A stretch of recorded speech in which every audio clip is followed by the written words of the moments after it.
Justin Trudeau coming out and making a statement as big as this? What gives? Well, what gives is his terrible poll numbers and his humiliation at the G20 in New Delhi, as you know. I was basically given a very firm diplomatic punch in the nose, which of course is undiplomatic, by Prime Minister Modi. And on top of that, his plane went on the blink. And so he came back to Canada rather with his tail between his legs. And in addition to that, he is suffering a major slump in the polls. To the point that if there were an election tomorrow, the Postals all agree that the Conservative opposition would win it and Trudeau would be finished. At the moment, of course, as you know, his minority government is propped up by the votes of a small left-wing party, the NDP, which is led by Jagmeet Singh, who's a lifelong Khalistani sympathizer. So I don't think Trudeau wants to antagonize the NDP and its votes. He needs its votes to survive. And he's going to do everything possible to maintain his position, at least for another year. He'll probably face an election. So that's the background to it. But the detail of it is the problem here. The problem is that he has gone before the public now and said, we've got the goods.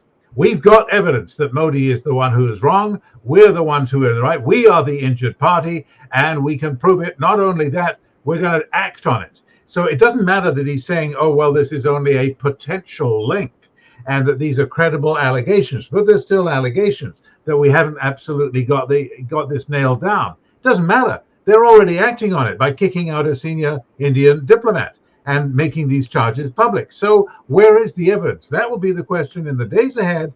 Where is the evidence? What is the nature of the evidence? And remember that if he stands pat and says, well, I can't talk about that. It's all classified, all very hush-hush. We can't get into that, can't jeopardize the investigation. Whoa, wait a minute.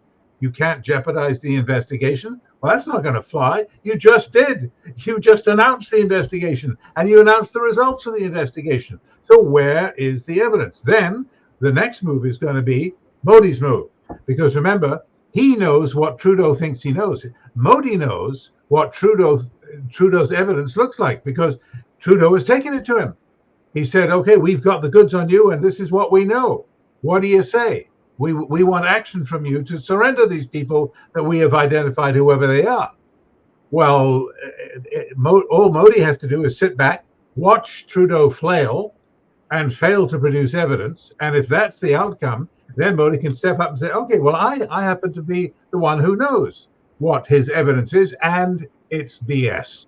That, I think, is the scenario that is most likely to unfold now, because I believe that if Trudeau had the goods, we'd know it by now. He would have said more in his statement. He would have said more of what that evidence is. And without that, this gambit by him is going nowhere. So tell me, you talk about evidence, and it's interesting that we are talking about the evidence, because to get up in the parliament and make a statement as big as this, that we know, and then absolutely expel and actually name a diplomat. I mean, that itself is harakiri and a very undiplomatic manner in which to behave by naming a diplomat itself. Yeah. Remember, too, that we've been at this since the middle of June, when Mr. Nijjar was killed. It was June the 18th, I believe. And at that time, the only evidence offered by the Khalistanis, who unanimously stepped up and said, oh, India did it, it's a fact.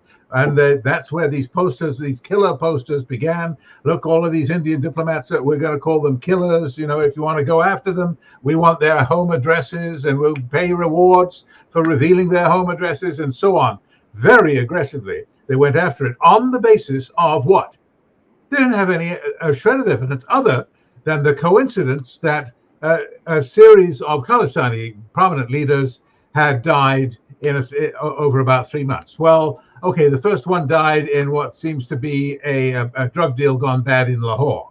The second one, Mr. Kanda, he died in a hospital in Birmingham, England, of what? Gunshots? No, he died of leukemia. He had, and the hospital is a credible source. The third one, on the 18th, is the only one that looks like an actual murder, and that was Hardeep Nijjar in Surrey, British Columbia. And that looked like a gangland hit to everyone. Well, these But things even happen. the shooters haven't been caught, isn't it? No, they haven't identified even the shooter. So that's why I'm doubtful that Trudeau really does have the goods. Because if they haven't even identified and charged the people who pulled the trigger, never mind the people who paid them, well then, what have you got? And I think it's a big fat zero at the moment.